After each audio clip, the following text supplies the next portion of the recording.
Obrigado, Manuela. Muito bem. Bom dia a todos. Em primeiro lugar, eu gostaria de dizer que eu fiz um texto de enquadramento, que é esse que está disponível no site do Congresso de Democráticas Alternativas, que, portanto, está acessível a todos vós, e hoje eu farei, digamos assim, a minha resposta pessoal a esse texto, e que é, portanto, um contributo mais diferenciado à pergunta, que é a pergunta que me traz aqui hoje, que é a pergunta: o que é que um governo de esquerda tem que trazer à democracia? O que é que governar à esquerda hoje tem de trazer à democracia? Ora, em Portugal, desde que a austeridade chegou, o que nós assistimos, bem sabemos todos, é ao desmantelamento do Estado Social, é a instalação de um regime laboral de precariedade, de baixos salários, é ao crescimento resignado das desigualdades, como se fossem qualquer coisa que devêssemos aceitar como natural, é também à degradação das condições imprescindíveis para que todos nós, cidadãos e cidadãs, possamos exercer com dignidade e em liberdade os nossos direitos e os nossos deveres democráticos. Então não é só isto, é também assistirmos a um indigno comércio, insidioso comércio, que propõe que troquemos a nossa democracia política por avais da Troika, por condições para continuarmos a subsistir enquanto comunidade, enfim, já não podemos chamar uma comunidade simplesmente política, mas simplesmente uma comunidade. Este comércio insidioso registra-se, por exemplo, na forma de compromissos constitucionais lançados à mesa de negociações apenas para fazer cumprir compromissos e metas de pagamento de juros de dívida. Mas também se registra na forma de renúncias da soberania impostas por um tratado orçamental, que é de facto isso, é simplesmente uma camisa de forças à nossa soberania, pouco legitimado, no entanto, seja do ponto de vista das instituições políticas da União Europeia, seja do ponto de vista da vontade política dos portugueses. É também aquilo que registramos na forma de uma ação governativa do nosso atual governo, que não se importa de contradizer o seu próprio programa, um programa eleitoral que se fez eleger e que, no fim ao cabo, lhe conferiu um mandato de ação. É, finalmente, por uma apresentação da austeridade como um conjunto de políticas sem alternativa, um conjunto de políticas que, portanto, não tendo alternativa, seriam indiferentes a qualquer tipo de escrutínio e legitimação democráticas. Ora, um governo que governa à esquerda, que se apresente como capaz de governar à esquerda, tem, em primeiro lugar, vou usar justamente a palavra que o Jair Reis usou, de parar este processo de desativação da democracia em Portugal. Trata-se, em primeiro lugar, de parar este processo. Se Portugal se deixa novamente subdemocratizar, no fundo é isso, então, sem dúvida, o que Portugal vai novamente fazer é, em verdade, um subdesenvolvimento. Por isso é preciso restaurar qualquer coisa. Restaurar a vigência da vontade política, em primeiro lugar, a vigência da vontade política mais fundamental dos portugueses, e que é aquela que está inscrita na sua Constituição. O programa inscrito na Constituição, muitas vezes já o dissemos, de muitas maneiras, muitas vezes já o disse, o programa que está inscrito na Constituição continua a ser um bom programa. Um programa que não está completo. Um programa que é necessário. E é um programa de democratização da sociedade portuguesa. É fundamentalmente um programa que procura não estabelecer as condições para um Estado mínimo que assegure os problemas, portanto, de segurança, de resposta aos problemas de segurança e de manutenção do sistema judicial. Mas é um programa que concorre para a concretização, para a materialização de uma democracia social, uma democracia económica, uma democracia cultural, e que é, no fundo, uma ideia de desenvolvimento centrado nos cidadãos. É uma ideia de desenvolvimento centrada na dignidade das pessoas e das comunidades em que elas se inserem, e na autonomia dessas pessoas, dessas comunidades e da sociedade no seu conjunto, de se darem a si mesmos o seu destino, de, enfim, fazerem do seu futuro um futuro próprio e um futuro soberano.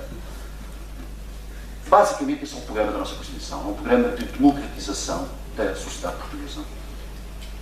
E é um programa que está em causa, evidentemente. Está em causa por aquilo que vimos acima. Está em causa por uma atitude de governação que é que temos convivido, que governa, se não contra a Constituição, pelo menos governa apesar da Constituição. Um governo que governa à esquerda tem que governar com a Constituição e pela Constituição. Este é o compromisso que tem que ser assumido. E, naturalmente, não se trata de prosseguir apenas a Constituição para dar resposta àquilo que a austeridade nos pôs em cima da mesa, às dificuldades que a austeridade nos trouxe. Há também problemas bem de trás. Há problemas com que a democracia portuguesa se confrontou desde o seu princípio, desde há 40 anos atrás e o 25 de Abril. Há que remontar dificuldades. E uma delas, que está em cima da mesa hoje em dia, em muito do discurso político que aparece, enfim, no espaço público, é o problema da corrupção. A meu ver, um governo que se proponha governar à esquerda não pode olhar para a corrupção como se fosse um problema fundamental em Portugal, que é antes um problema estrutural de desigualdade e de imobilidade social, que mantém desde sempre a sociedade portuguesa refém de uma minoria de interesses e de uma estrutura, no fundo, uma estrutura social e de reprodução social, em que quem nasce rico morre, muito provavelmente, e quem nasce pobre, ainda mais provavelmente, pobre morrerá. Mas se digo isto, ao mesmo tempo também digo que um governo que se propõe a governar à esquerda também não pode olhar para o problema da corrupção como se não fosse um problema sério. Um problema que põe em causa a confiança nos políticos, naturalmente, a confiança no próprio regime. O problema da corrupção é um problema sério na medida que põe em causa a própria credibilidade do regime democrático em que vivemos. Ora, entre o ignorar hipócrita do status quo e o oportunismo que corre dentro do populismo que anda por aí, há que saber dar resposta à corrupção com uma agenda de maior transparência e controle democrático da administração pública e das instituições públicas. Isso é certo. Mas o meu ponto era mais outro. É preciso governar à esquerda com a consciência de que a luta contra a corrupção faz parte de uma luta maior. Usando uma imagem de um triângulo, a corrupção é apenas a aresta de um colossal triângulo que em Portugal tem mais duas arestas. Uma é a desigualdade e outra é a desconfiança. Está muito bem evidenciado enfim, nos estudos científicos nestas matérias que as sociedades com menos confiança são sociedades mais facilmente corruptíveis, digamos assim. Como também está muito bem evidenciado que as sociedades mais confiantes, digamos assim, são aquelas que têm menores níveis de desigualdade social. E, portanto, um governo que se propõe a governar à esquerda tem que olhar para este triângulo, este colossal triângulo, de uma forma sistémica. E é este triângulo colossal que é o problema português e que tem que ser enfrentado. Não é o triângulo do Mar das Bermudas, mas é sem dúvida um triângulo acima das nossas possibilidades. E é este que temos de dar resposta. E por isso há que enfrentar ainda um outro problema na democracia portuguesa, que também é um problema de sempre, e também é um problema que remonta a tempos anteriores aos tempos da nossa, enfim, da nossa condição infeliz atual. E que é o problema da justiça.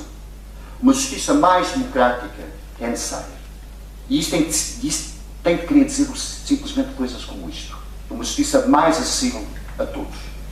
Uma justiça mais compreensível para todos. E uma justiça mais consequente, cujos tempos de resolução sejam compatíveis com as necessidades daqueles que têm menos recursos e, por isso, dependem mais da eficácia da justiça. Talvez mesmo uma justiça em que os cidadãos sejam chamados a participar, mas sem dúvida uma justiça onde a literacia não significa maior capacidade de a contornar. Lutar por esta democratização da justiça é, a meu ver, também lutar por aquele nosso colossal triângulo, enfim, para que este colossal triângulo encolha um pouco. O meu segundo ponto de intervenção é ir um pouco além da democracia em Portugal e enfrentar o problema que, talvez com controvérsia, é o da democracia na Europa. Para mim, um governo que governa à esquerda não pode olhar para o problema da democracia apenas como um problema em Portugal. É um problema que tem que incluir uma dimensão europeia. Eu queria dizer isto. Quando Portugal abraçou o projeto europeu, abraçou um projeto de modernidade. e que, a meu ver, era consistente e ia ao encontro das suas ambições de democratização inscritas na Constituição. O projeto de modernidade que empolgou muitos portugueses na adesão em 86 à Comunidade Europeia não é um projeto inconsistente com o projeto de democratização que estava inscrito na Constituição. O projeto de modernidade que nos levou à União Europeia, ou à Comunidade Europeia, na altura, a Comunidade Económica Europeia, era um projeto que, pelo menos nas nossas expectativas, era um projeto de coesão, de inclusão, de capacitação de pessoas e de comunidades. Em suma, um projeto de maior igualdade entre Estados europeus e maior igualdade entre cidadãos europeus. Este era o projeto europeu que Portugal abraçou. Não é a construção europeia que atualmente está em curso e que nos abraça até ao sufoco. É bem que fique claro, a construção europeia que nos abraça hoje não é o projeto europeu que abraçámos em 86. É, pelo contrário, a desconstrução deste projeto. Onde encontrávamos a palavra coesão, hoje encontramos palavras de diferenciação, de exclusão, de pôr à parte. Onde encontrávamos políticas de inclusão e de coesão, encontramos hoje a reposição de uma sociedade em que há cidadãos europeus de duas espécies ou de três espécies e há também Estados europeus de duas ou três espécies. E para respaldar um pouco no que estou a dizer, eu invocava Amartya Sen. Amartya Sen, que é um dos mais influentes pensadores do nosso tempo, em 2011 escreveu um pequeno texto, uma nota de opinião, em plena fase de instalação do protetorado da Troika, na Grécia, na Bulgária e depois em Portugal, e Amartya Sen dizia isto: a governação democrática na Europa, estou a citar, está a ser ameaçada pelo papel excessivo das instituições financeiras e das agências de rating. A governação europeia da Europa está a ser ameaçada. E lançávamos um repto: vamos trazer a democracia de volta. E daí eu guardei esta referência, não é? O meu texto é de volta à democracia. Esta afirmação tem tanto mais peso que a Amartya Sen, tem um livro chamado Liberdade como Desenvolvimento, tem uma tese histórica, digamos assim, que é o facto histórico mais importante do século XX é a aquisição, do ponto de vista da Amartya Sen, é a aquisição e a ascensão da democracia no mundo. E, portanto, ele valoriza suficientemente a ideia de democracia para o considerar o facto histórico mais importante do século XX.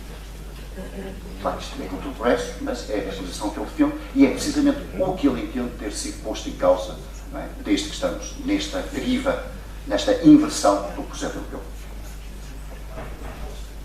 Eu queria acrescentar um segundo facto, que eu acho que, do ponto de vista da dimensão histórica dos processos, deve ser atendido, que é este. Eu sei que não é possível fazer correlações em história, não é possível fazer relações causas, estabelecer relações causais em história, mas é possível chamar a atenção para factos.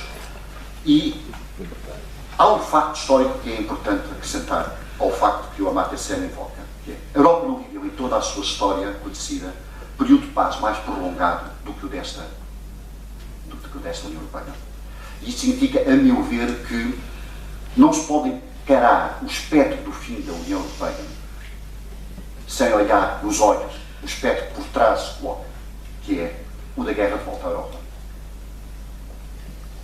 Bom, um governo de esquerda, a meu ver, tem depois de governar em dois planos. Num plano nacional, pela restauração do projeto da nossa Constituição, e no plano europeu, pela restauração de um plano, de um projeto europeu, desde que centrado no ideal de comunidade democrática alargada, inclusiva, e que promova, no fundo, aquilo que eu falei há pouco, a maior igualdade entre os cidadãos europeus e a maior igualdade entre os Estados europeus. Esta dupla restauração democrática, no fundo, tem um denominador comum, precisamente a ideia de igualdade. Em Portugal, contra a sociedade de classes que está a ser reposta, e na Europa, contra uma sociedade de Estados que está a ser reposta. Por isso, eu gostaria de tornar a propor hoje uma pequena medida que eu propus a este Congresso há 2 anos, que é uma medida, no fundo, à escala nacional, era um bom sinal do que é que seria um governo assumidamente comprometido com esta ideia de igualdade. Que é, na verdade, a ideia que Montesquieu dizia ser a ideia fundamental da democracia. Montesquieu, no Espírito das Leis, o grande filósofo político francês, dizia assim: o amor da República é o amor da democracia, e o amor da democracia é o amor da igualdade. Mantermos o denominador comum na igualdade igualdade, eu penso que pode ser assumido se, por exemplo, propuséssemos isto, uma nova maioria de esquerda, com um novo governo de esquerda, no Parlamento propor qualquer coisa como isto. Não há orçamento de Estado, não há lei de orçamento de Estado, nem retificação de orçamento que possa ser apresentada e votada em Parlamento que venha não acompanhada de uma avaliação de impacto igualitário. É uma coisa que eu tenho defendido. Uma avaliação de impacto igualitário é algo muito simples. Não pode haver a lei do orçamento sem vir acompanhada de um documento ali ao lado que estude previamente o impacto, não é, na desigualdade social. Isto pode ser fazível. Pode-se pedir ao Tribunal de Contas que o faça. Pode-se pedir a outra instituição que o faça. Mas era um sinal concreto, muito claro, de reposição do quê? Da âncora que nós queremos. A âncora que nós queremos do ponto de vista do desenvolvimento é justamente a âncora na aposta do modelo de desenvolvimento mais igual. Enfim, lembro esta ideia novamente. Manda ao bom senso económico, manda aos fundamentos do contrato social, manda sobretudo a profunda desigualdade social em Portugal, que é a âncora da economia nacional, deve ser este compromisso social irrelativizável com os cidadãos. Não contribuir para acabar mais fundo que fosse da desigualdade. O que um governo, porque é que isto tem a ver com a democracia? É que o que um governo tem que ter em mente, se quer governar à esquerda, é que não há maior déficit democrático em Portugal do que o déficit chamado desigualdade social. E assim estaremos mais uma vez a contribuir para dominar, fazer retroceder aquele imenso, colossal triângulo de que eu falei há bocado, entre corrupção, desigualdade e desconfiança. Demora mais 4 minutos.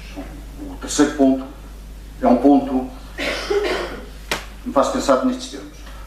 Não é só a democracia em Portugal que está em risco, ou que está em crise, ou que é posta em tensão. Não é só a democracia na Europa, é a própria ideia de democracia que está hoje em crise. Aconteceu à democracia, aconteceu à cultura, massificou-se.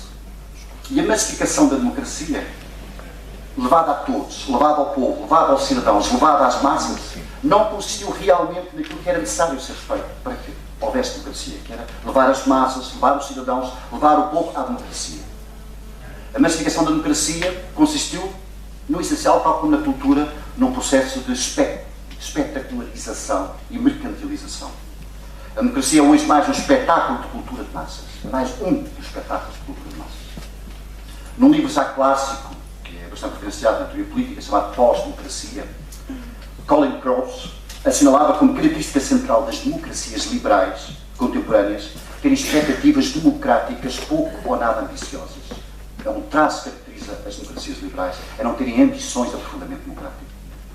Para a democracia liberal, na realidade, a democracia, se não é um espetáculo, é um frete que tem que ser feito. Pois, um governo à esquerda tem que pautar o seu mandato por aquilo que um governo liberal assumirá. Que a democracia é uma exigência permanente da sua ação.